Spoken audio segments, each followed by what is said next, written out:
পাহা নিয়ে নিয়মিত মুক্ত আলোচনায় আপনাদের স্বাগতম। অত্যন্ত দুঃখ ভারাক্রান্ত মন নিয়ে আজকে কয়েকটা কথা বলার জন্য আসলাম। আপনারা অনেকেই আমাকে জিজ্ঞেস করছিলেন পাঠচক্রের পরেও এবং পাহাড়ের বর্তমান সাম্প্রতিক পরিস্থিতিতে, যেহেতু আপনারা আজকের কথাটা একটু সেন্সিটিভ, এটা আপনারা জানেন যে পাহাড়ের আঞ্চলিক রাজনীতি এবং পাহাড়ে যে দিনের পর দিন অপহরণ, গুম, এইসবের যে একটা রাজনীতি চলে, তো এবং চাঁদাবাজি তার সঙ্গে আছে, এই সব যুক্ত হয়ে আসলে একটা খুব খারাপ পরিস্থিতি। এবং এই পরিস্থিতিতে এই ব্যাপারগুলো সম্পর্কে অনেকেই জানতে চান এবং অনেকবার জানতে চাইছেন। আমি আমাদের পাঠচক্রের মুক্ত আলোচনা, এর আগে জাহাঙ্গীরনগর বিশ্ববিদ্যালয়ে একটা মুক্ত আলোচনা হয়েছে, সেখানে আমরা অনেক বিষয়ে কথা বলার চেষ্টা করছি। আপনারা এই ইউটিউবে এই বিষয়গুলো আরও বিস্তারিতভাবে জানতে চাইলে ওখানে আমরা আলোচনা যেহেতু করছি, ওখানে অনেকটা রেকর্ডিং করা হয়েছে, ওখানে আছে ব্যাপারগুলো, আপনারা ওখান থেকে দেখে নিতে পারেন। আমি আজকে পাহাড়ের আঞ্চলিক রাজনীতি এবং বর্তমান যে পরিস্থিতি পার্বত্য চট্টগ্রামে, সেই বিষয়টাতেই থাকার চেষ্টা করব। কিন্তু এর সঙ্গে যেহেতু এই বিষয়টা নিয়ে কথা বলতে গেলে অবশ্যই অনেকগুলো প্রসঙ্গ চলে আসবে, কারণ পাহাড়ের যে আঞ্চলিক সংগঠনগুলো আছে, আঞ্চলিক রাজনীতি আছে এবং ওখানকার মানুষের ভাবনা।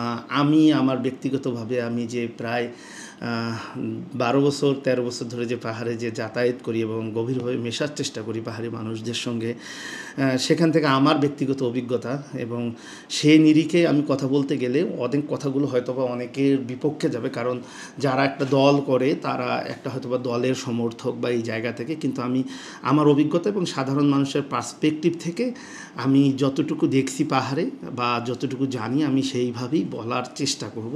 এবং আশা করা যায় আপনারা আমাকে যারা চিনেন, আপনারা জানেন যে আমি এত বছর ধরে নিরপেক্ষভাবে কাজ করার চেষ্টা করছি পাহাড়ে, এবং যেটা সত্যি সেটা বলার চেষ্টা করছি প্রতিটা জায়গায়।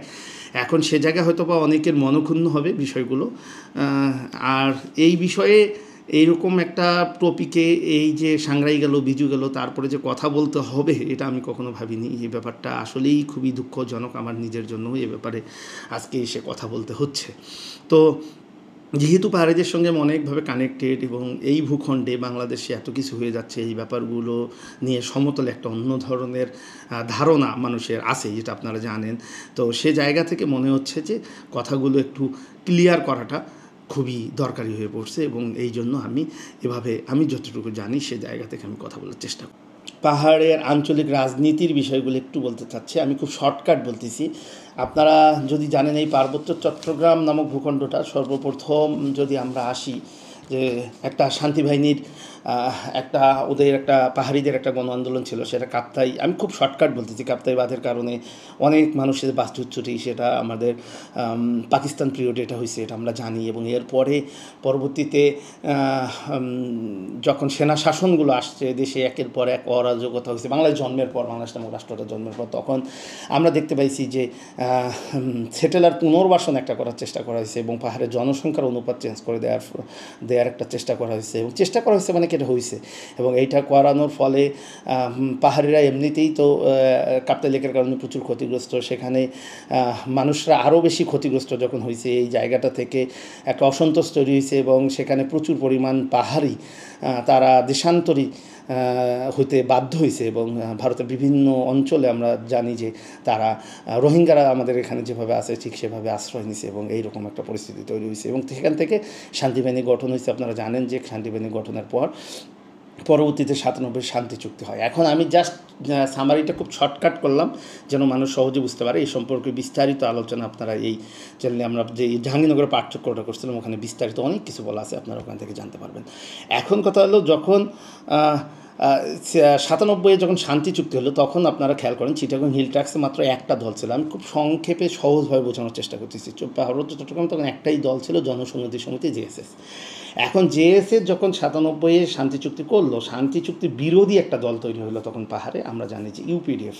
98-এ এসে 97-এ শান্তি চুক্তি হলো, 98-এ ইউপিডিএফ গঠন হলো, এবং এরা হলো চুক্তি বিরোধী। এবং তাদের বলা হয় যে ওখান থেকে যারা এই চুক্তিটা মানেন না বা তাদের এটা নিয়ে কনফিউশন আছে, এটা হতেই পারে। এটা একটা গণতান্ত্রিক দেশে অনেকের অনেক ধরনের মতামত থাকতে পারে এবং অনেক ধরনের দল তৈরি করতেই পারে।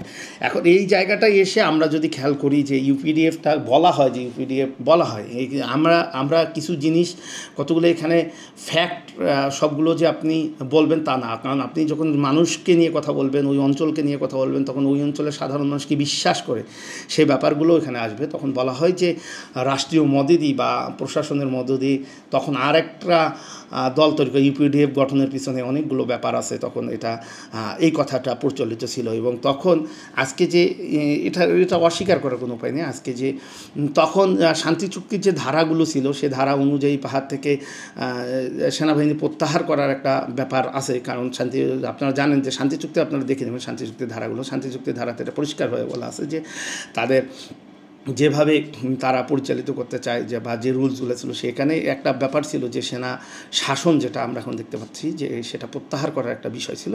এবং সেই জায়গাটাই থেকে 2001 সালে একটা ঘটনা ঘটে, 3 জন বিদেশি নাগরিক অপহরণ হয় যত সম্ভব।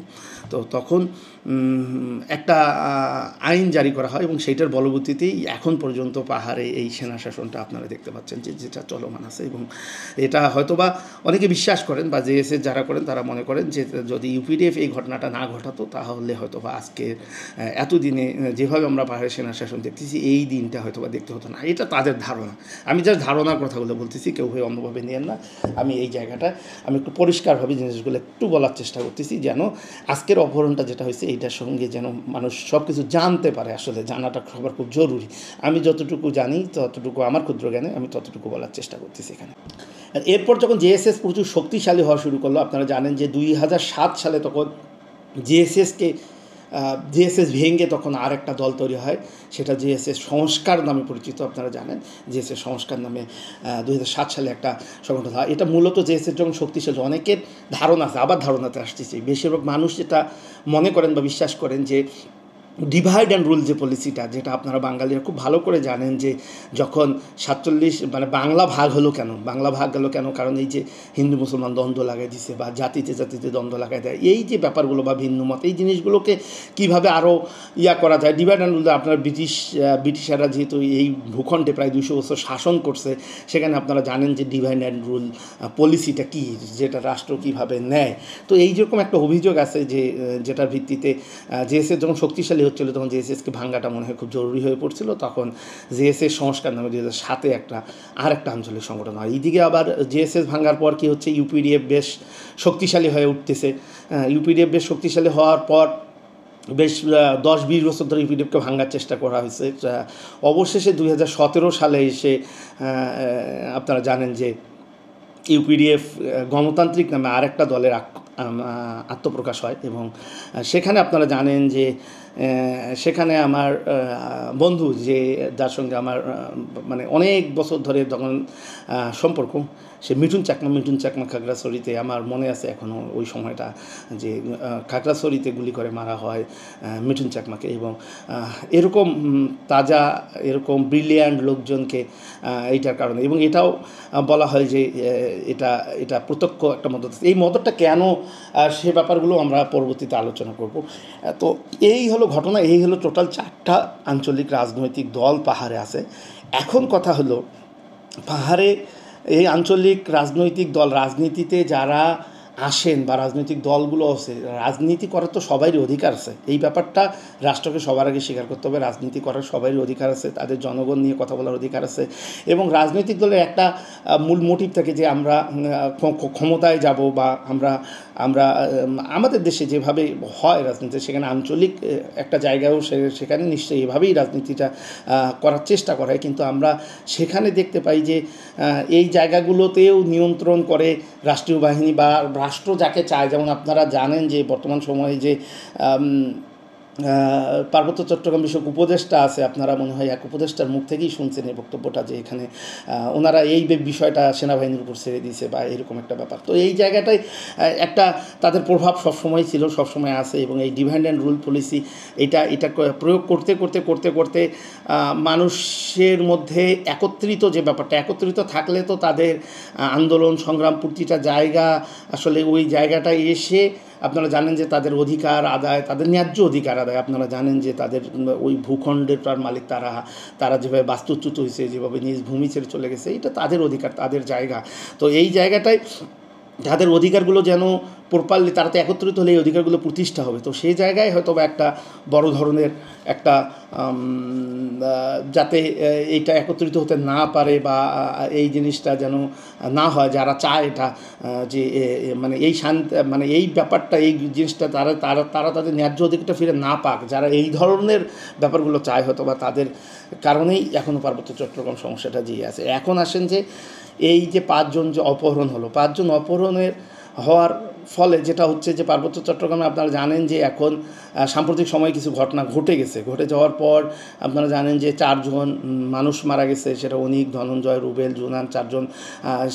সেটা নিয়ে পাহাড় গরম। তার পরবর্তীতে আমরা জানি যে কঠিন চিবরদান বর্জন করা হয়েছে এটার কারণে। এবং তারপরে যে আমরা দেখতে পেলাম যে এই সময়টা এসে 3 পার্বত্য জেলায় কিন্তু এবার বিজুটাতে অনেকটা সংখ্যা ছিল, কিন্তু সংখ্যা কাটায় বাংলাদেশের চমৎকার একটা উৎসব হয়েছে। এবং সেই সময় কিন্তু পার্বত্য চট্টগ্রামে এখন পর্যন্ত কিন্তু সব জায়গায় উৎসব লেগে আছে। এবং এই সময় এই 5 জন যে অপহরণ, এবং এটা সবাইকে প্রচণ্ডভাবে ব্যথিত করছে। এবং এই ব্যথাটা ভয়ানক ব্যথা, এই ব্যথাটা সবাইকে প্রচণ্ডভাবে ব্যথিত করছে। এবং এখানে যদি আমরা দেখতে পাই যে এই ঘটনাটাতে দায়ী করা হচ্ছে সাধারণত ইউপিডিএফকে, আপনারা জানেন যে চুক্তিবিরোধী যে দলটাকে, তাকে এখানে দায়ী করা হচ্ছে। কিন্তু কারা দায়ী এটা সঠিকভাবে বলাটা খুবই মুশকিল ব্যাপার। এবং এই ঘটনাগুলো ঘটার ফলে কী হচ্ছে যে আরেকটা পক্ষ হয়তো বা বলার চেষ্টা করবে যে পাহাড়ে কেন সেনা শাসন জরুরি, কেন এই জিনিসগুলো থাকা দরকার। এবং এটা নিজ নিজ দ্বন্দ্ব আপনাদের মধ্যে যতটা, আমি পাহাড়িদের বলতেছি, যতটা বাড়বে ততটা কিন্তু আপনারা জানেন যে শাসক গোষ্ঠীরা ততটা বেশি সুযোগ সুবিধা পেয়ে যাবে এই অঞ্চলে। তারা যেভাবে শাসন কায়েম করতে চায়, হ্যাঁ, আমরা কখনোই আমরা মানে রাষ্ট্রবিরোধী এখানে কথাটা হলো যে গণতন্ত্রের পক্ষে আমরা কথা বলতেছি। আমরা এক দেশ, এক নীতি, একভাবে আমরা আসলে চলতে চাই। তো সেই জায়গাটায় মানুষের ন্যায্য অধিকারটা ফিরে পাক। তো সেই জায়গায় এই ন্যায্য অধিকার ফেরত পাওয়ার জায়গাটা তত দূর পিছায় যাবে, যত বেশি এই ঘটনাগুলো ঘটবে। এবং আমরা দেখতে পারছি যে চট্টগ্রাম বিশ্ববিদ্যালয়ের 5 জন শিক্ষার্থী যে অপহরণ হয়েছে, মৈত্রময় চাকমা, দিব্যি চাকমা, রিশান চাকমা, এলডিন চাকমা এবং লংদি মোরু। এখন কথা হলো এখানে আপনারা জানেন যে এখানে একজন শুধুমাত্র, আমার জানা মতে, আমি এখন পর্যন্ত যতটুকু খবর পেয়েছি, একজন শুধুমাত্র জেএসএসের সঙ্গে হয়তো বা যুক্ত, ইউপিডিএফ বিরোধী যে সংগঠনটা আছে বলতে পারেন, তো সন্তুল আমনাপন্থী, তো জেএসএসের সঙ্গে জড়িত। আপনারা জানেন যে এখানে একজন, আমি সবাই মুক্তি দাবি করতেছি, কিন্তু এখানে বিশেষভাবে যেহেতু আমার পার্বত্য চট্টগ্রামের বান্দরবন নিয়ে কাজ করার অভিজ্ঞতা আছে, আপনারা জানেন আমরা ওই অঞ্চলটা নিয়ে প্রায় প্রতি বছরই কাজ করি। সে জায়গা থেকে আমি শুধুমাত্র মোরো জাতিগোষ্ঠী নিয়ে আমি 2টা কথা বলি। এখানে লঙ্গি মোরো নামে এক ছোটো ভাইকে প্রাণীবিদ্যা বিভাগের চট্টগ্রাম বিশ্ববিদ্যালয়ে, তাকেও অপহরণ করা হয়েছে।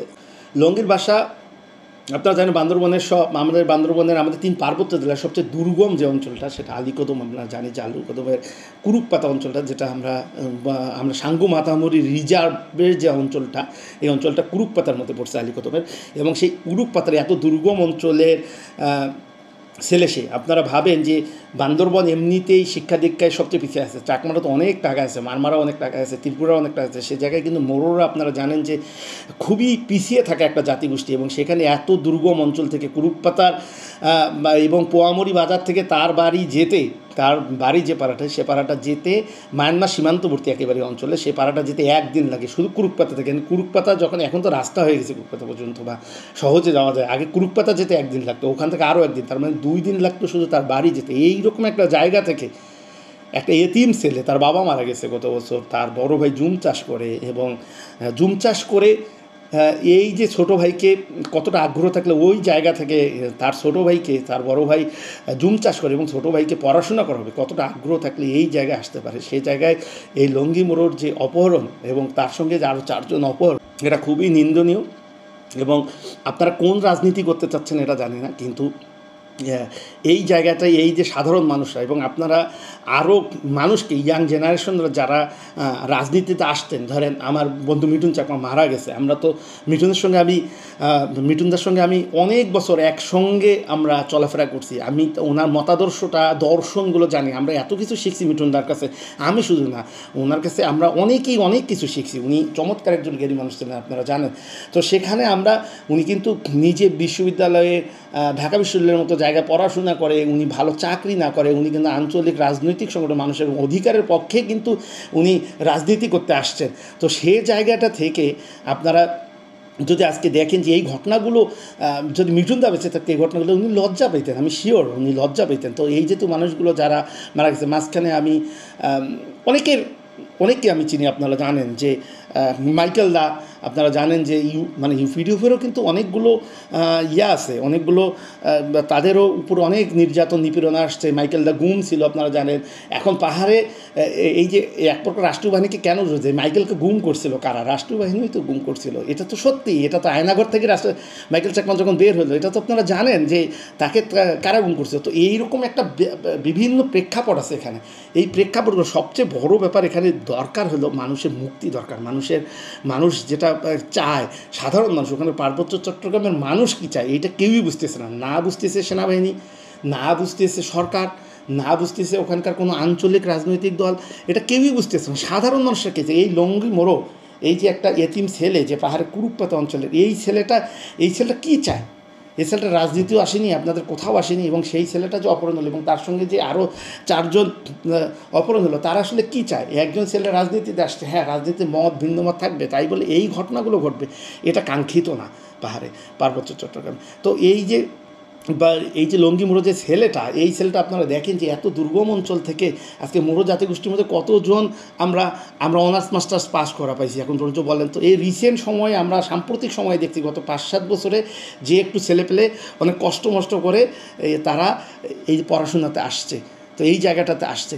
আপনাদের আর একটা জিনিস পাহাড়িদের মনে করাই দিই, হ্যাঁ, আজকে লাস্ট আমি একটু কথা বলে শেষ করি। আপনারা খেয়াল করবেন এই যে মুড়ো জাতিগোষ্ঠী, এই মুড়ো জাতিগোষ্ঠীরা কখনও আপনারা দেখবেন বেশিরভাগ, আমি তো মোড়ো ছেলেপেলে যারা পড়াশোনা করে এখন ইউনিভার্সিটির বেশিরভাগ ছেলেমেয়েদের আমি চিনি, তো তারা কেন কোনো আঞ্চলিক রাজনীতির সঙ্গে যুক্ত হতে চায় না? এটা কিন্তু কখনোই আঞ্চলিক রাজনীতির সঙ্গে যুক্ত হতে চায় না। আপনারা খেয়াল করে দেখবেন এরা কোনো রাজনীতির সঙ্গে যুক্ত হতে চায় না। কেন চায় না?